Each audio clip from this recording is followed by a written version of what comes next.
Hey y'all, it's a rainy day and I'm sitting here picking up my daughter at school, and I always get here like super duper early. So I wanted to have like a story time for people who have been with abusive partners, narcissistic partners, psychopaths, sociopaths, all of the paths of partners that we could possibly have. I've had a couple of really terrible relationships in my life. One of which only lasted a couple of years and the other one 6 years. And it all stems from like childhood trauma, fear of abandonment, stuff like that, where you accept less than what you're worth because you don't want to be alone, or you don't want to be single, or you think you can fix the person, or they can change, or they would eventually want to change. And the truth is that 9 times out of 10 that doesn't happen. So I've had a long life. I'm 43, and I mean, I know to some people that's not long, but to me it is. And I've been through a lot of stuff. I had a baby at the age of almost 19. I was just about to turn 19. Went to college, still did all that, worked hard, and it didn't really hinder me because I had help. But I've always accepted less than from men because I feel like it's from where I didn't have a dad around. Like, I had my grandfather, my mom's dad, and he treated me like a child, like his child, But my dad was very absent, and when he was around, he was very toxic.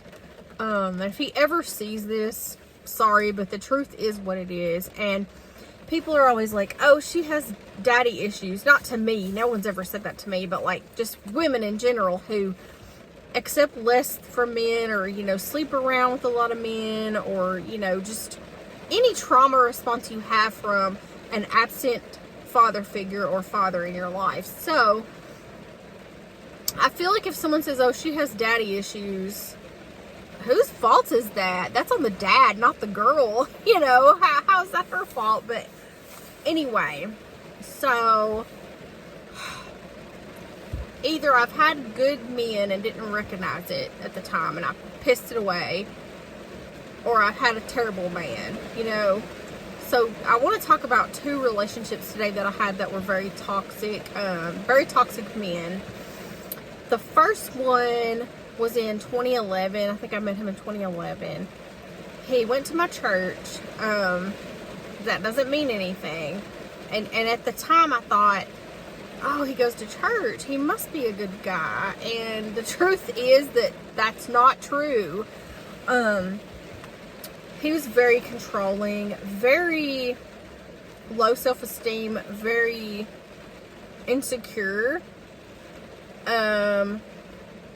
He would tell me that I could not go eat lunch or eat dinner with any of my friends at night. Once it got dark outside, he's like, you can't go out in the dark to eat with your friend. My friend that I've known since I was a toddler, by the way, because it's dark and people cheat in the dark. You can't go with her. You have to go to lunch. One time I'd gone out to lunch with this girl that I knew, and we watched these people. So we went to this restaurant, and it's like a steakhouse type place here where I live, and all they had that day at lunch was bar seating because they were short on waitresses. And so they set us at the bar. I was not a drinker at all. We were just eating lunch at the bar because they didn't have tables ready.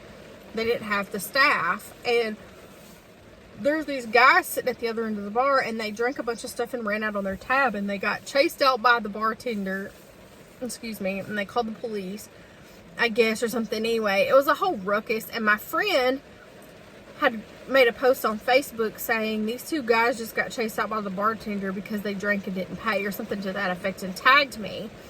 You guys, it wasn't 2 minutes. I had a text on my phone and said, take that down now. My mom sees that. You're friends with her.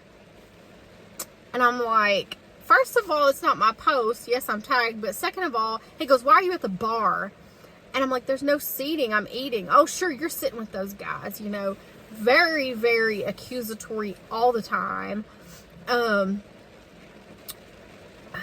I don't know, you guys. It was just so much stuff. Like, that, where he was just really controlling. He also did not think women should work. He was very traditional under the guise of being, or he was controlling under the guise of being traditional. Like, he was like, I don't want you outside the home working. You can do your passion at home, like art, because I used to paint furniture and stuff and redo like old furniture and sell it. He was like, you can do that. You can be a homemaker, do this, do that. But when I would cook and clean, it wasn't good enough. He would tell me how terrible it was and how I wasn't a wife or a homemaker.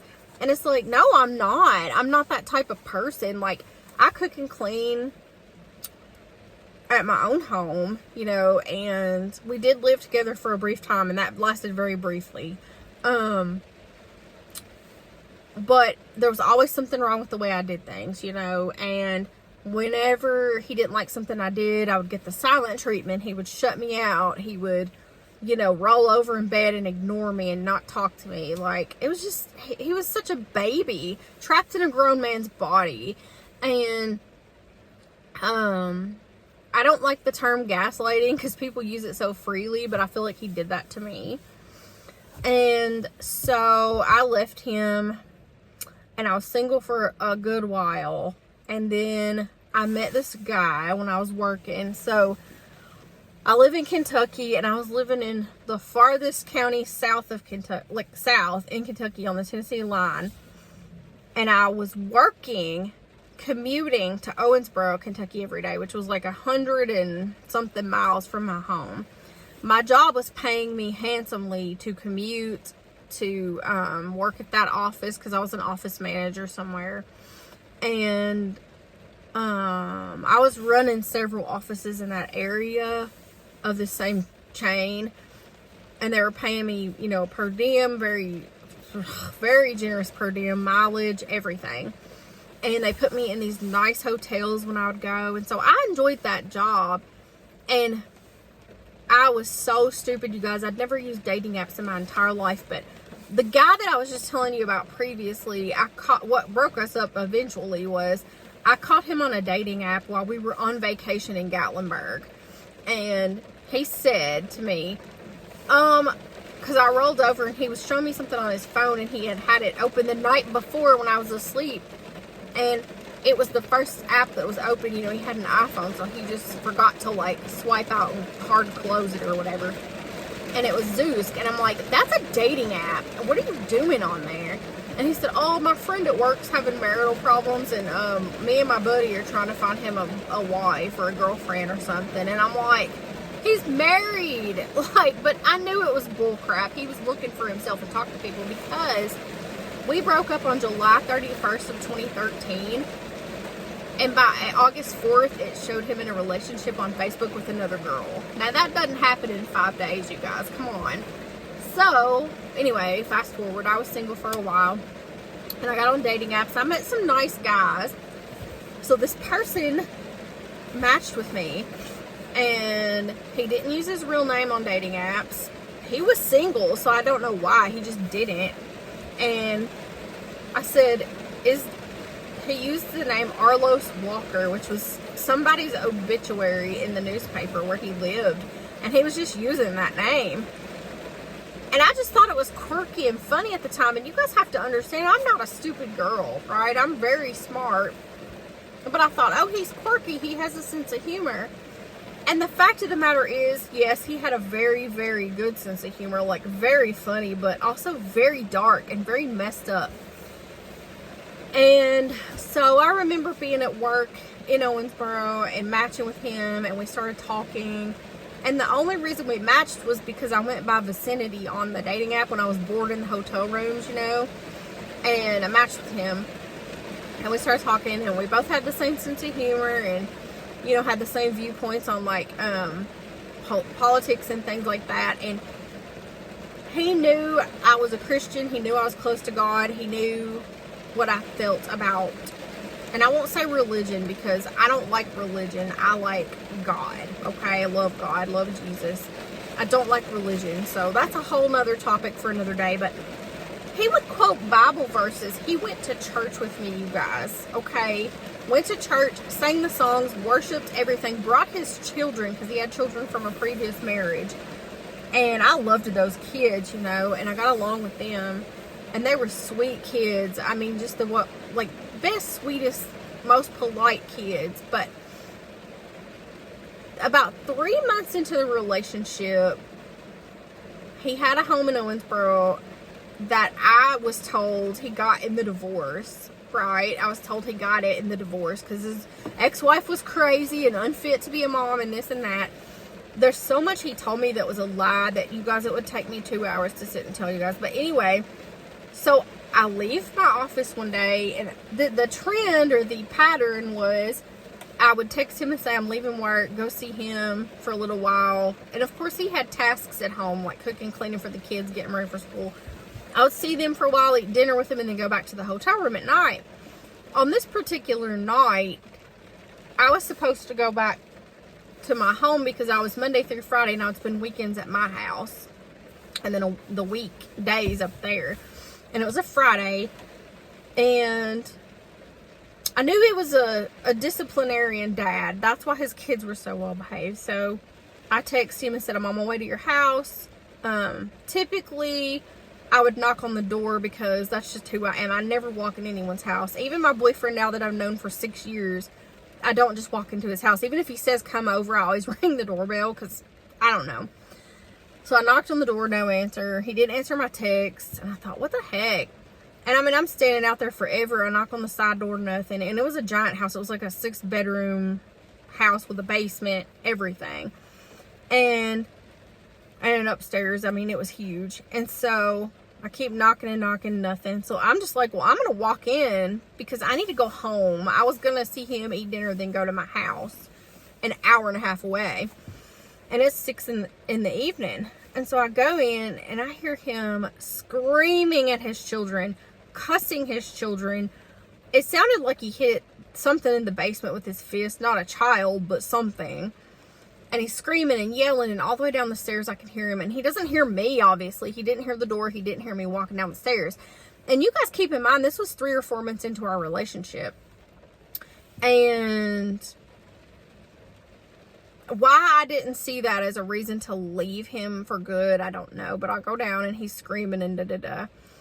And he sees me and he goes, oh, hi, Elizabeth. Like, really just switches it over like that, you know.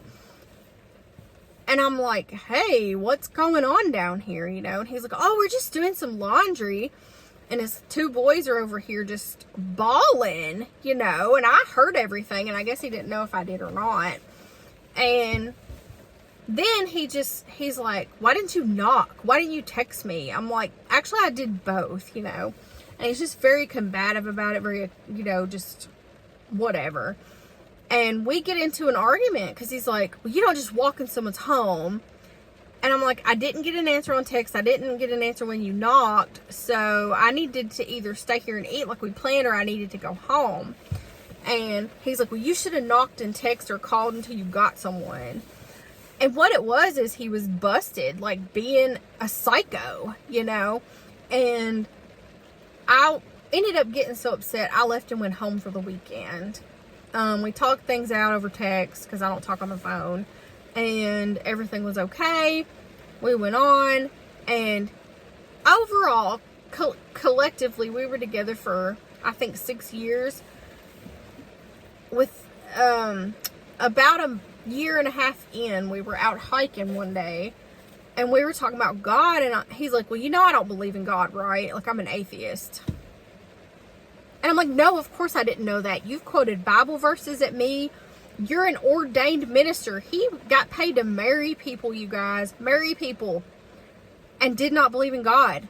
And I was like, oh my God. Like, you're an ordained minister. You've quoted Bible verses with me. You've been to church with me. You've worshiped God with me. Like, was that all fake? And he's like, well, yeah, I just did it for you. I don't believe in God.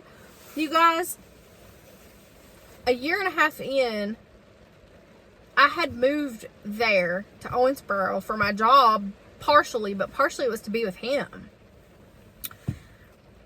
And that was the moment I was like, this is a huge mistake. And when I caught him in the basement screaming at his kids at the top of his lungs and F you, this and that to his children who were 3, 5, and like 8, something like that, maybe 10.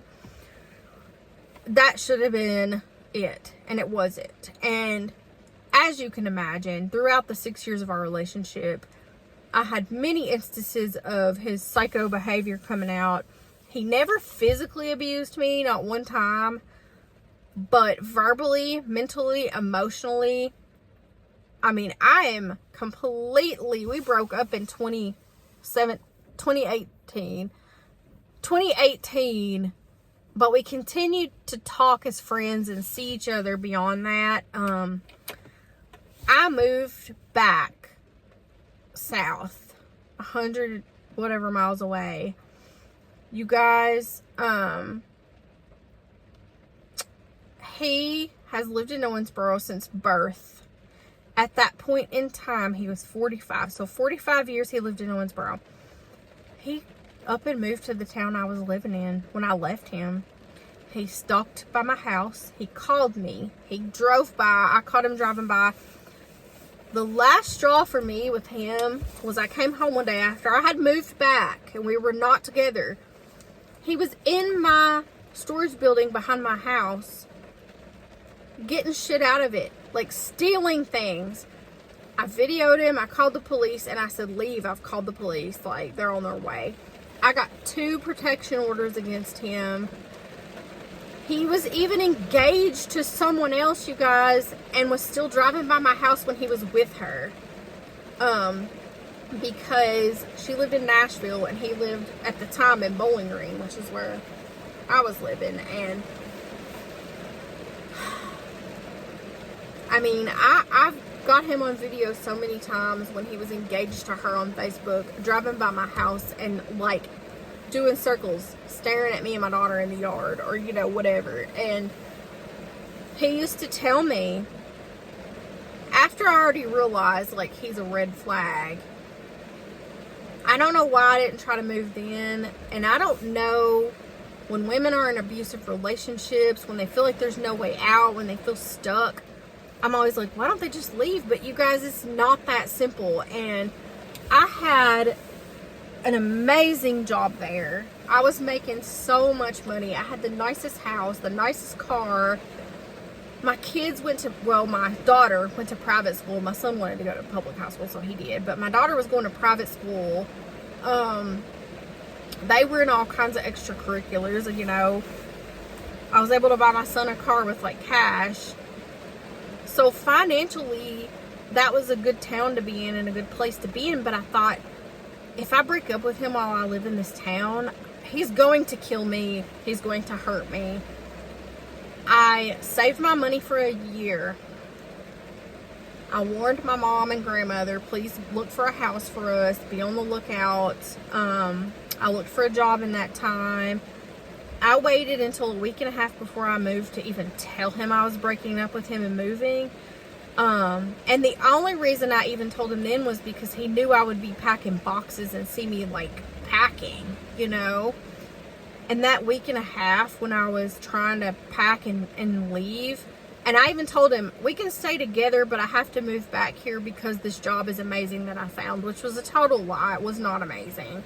I was just trying to distance myself from him, and he ended up moving anyway to my town. But anyway, that week, my daughter was, I think, 11 at the time.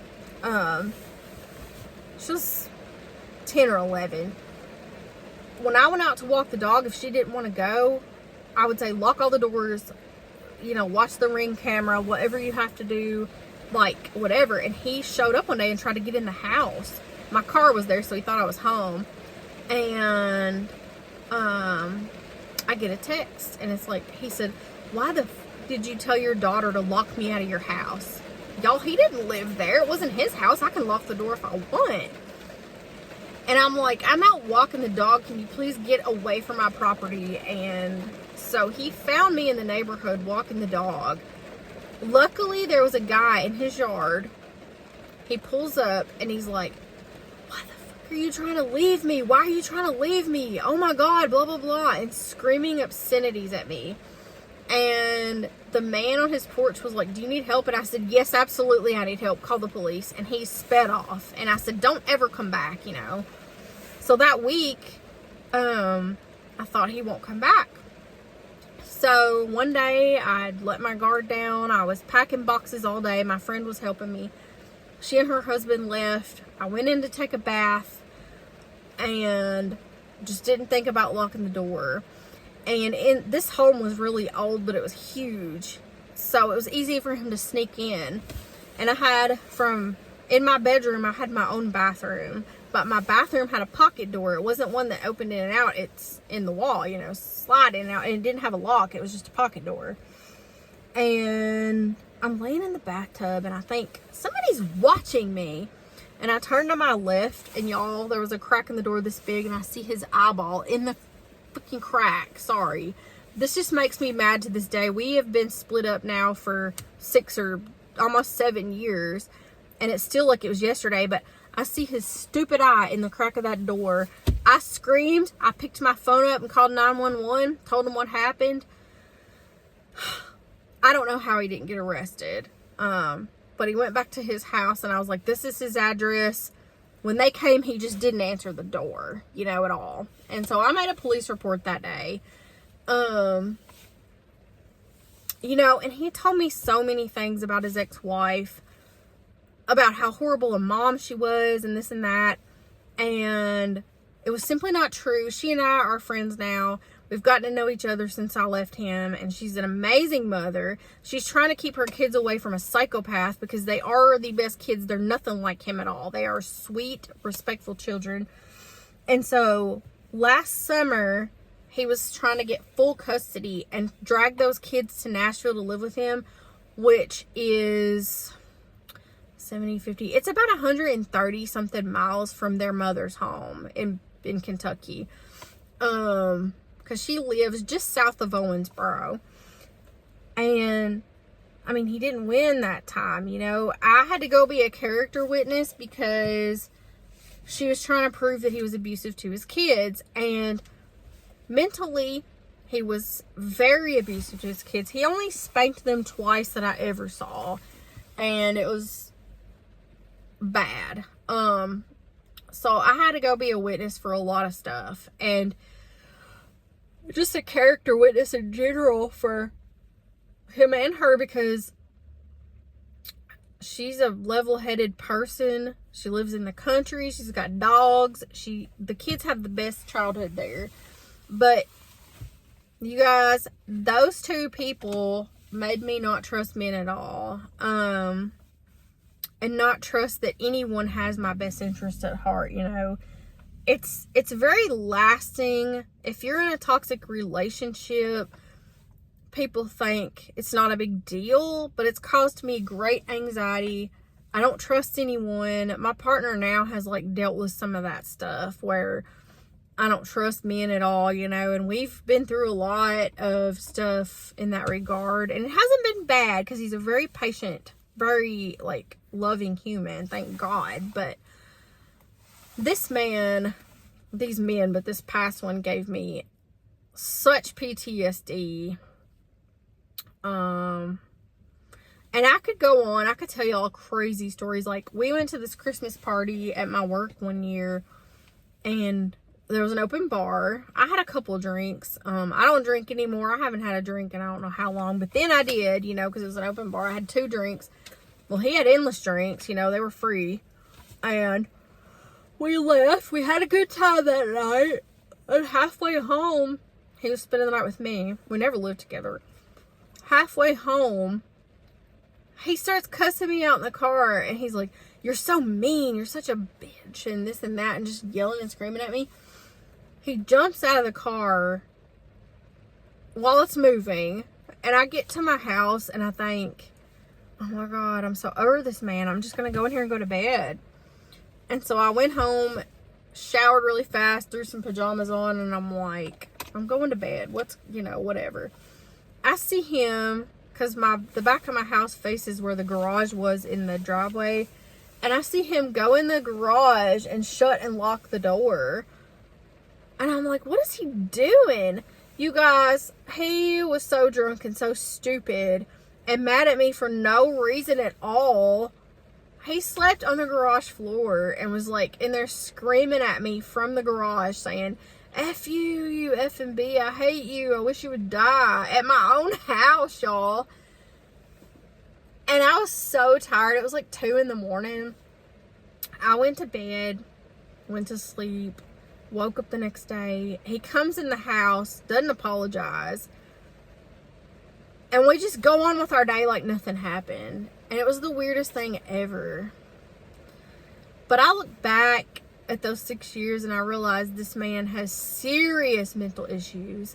He got married to this 27-year-old woman, and he's almost 50. He'll be 50 next April.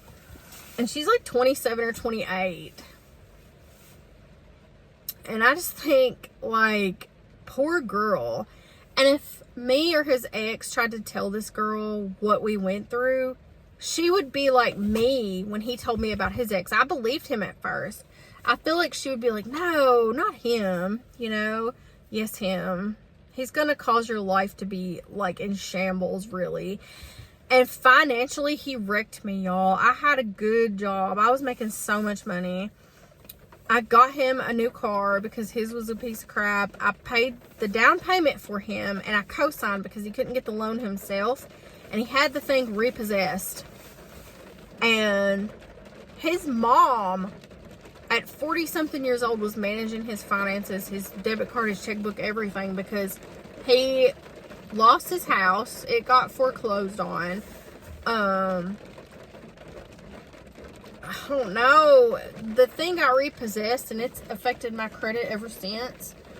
And luckily, I've worked on my credit and gotten it off of there. But his mom paid to have the car reinstated to him and got my name off of it somehow. I don't remember. It was just a blur. But he wrecked me emotionally, mentally, financially. And I let him do it. If I had turned around and walked out when I caught him cussing his kids in the basement and banging on the pool table, is what I think, because he was folding clothes on the pool table, I would be so much better off now, you guys. Now, I wouldn't have been able to recognize what a good person my partner is now if I hadn't had that asshole, or the one before him. And the one before him is how I met my current boyfriend. So if none of this had happened, I wouldn't have met him, and I wouldn't recognize what a good person he is, a good partner. And so everything happens for a reason, and I know that's cliche, but that's just the way things are. And the whole point of this, me and my friend were talking, because she's in a really similar situation right now. She has kids with this man. She's married to him, and they're living in the same house, but they're not together. And mentally, I feel like he has done her this way for like 10 years. And she's trying to get out. And we were talking today, and I was like, you know, I'm going to do an awareness video on YouTube about abusive, narcissistic, psychopathic, sociopathic behavior. Because this is what that is. It's manipulative. And it's not okay. And if you're a woman or a man, because women are manipulative too, they're abusive, they're physically and mentally abusive too. I won't get in on that today, but women can be just as bad. If you're in that situation, I realize if you're in it, you don't see the harm, or you don't see the, I guess, the magnitude, or you don't see a way out. You don't understand just how good it can be if you get away from that person. And I realize what Stockholm Syndrome is. I realize what battered women syndrome is. I was there. You know, I wasn't physically abused, but I was there. I was stuck in my mind, you know. None of you were really stuck. You just think you are, just like I just thought I was. So if you're in that situation, break free from that trance that you're in with this person. You can. I did. My friend is trying to. I know plenty of women. My mom left an abusive marriage with my dad. And I should have recognized the signs because of those two. But I think in a like a twisted way, I thought it was normal because they went through that. And I thought, well, everybody goes through this. No one's going to treat me 100%, you know, good. That's not true. They will, and they do. So I just wanted to come on here and tell this story to bring awareness to it. And if you're watching this video and you think, that's me and my husband, or that's me and my wife, get out. Don't wait. Don't make excuses. Don't think they're going to change. Don't think you can change them, because you really cannot. And 9 times out of 10, they're not going to. They have to wake up one day and want to.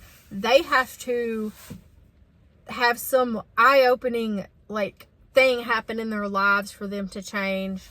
And I'm not saying it's not possible, but why would you want to stick around to find out, you know? So I love you guys. I hope this has been helpful. I know the subject matter is kind of dark, but it's also something that is important to me, just because my mom was abused, and physically too, not just mentally like me. And it's just something people don't talk about. They don't want to, because they don't want to face it. But if you're looking at this and saying, this is me, get out. That's all I can say. So I hope you have a great rest of your week, and I will talk to you on the next video.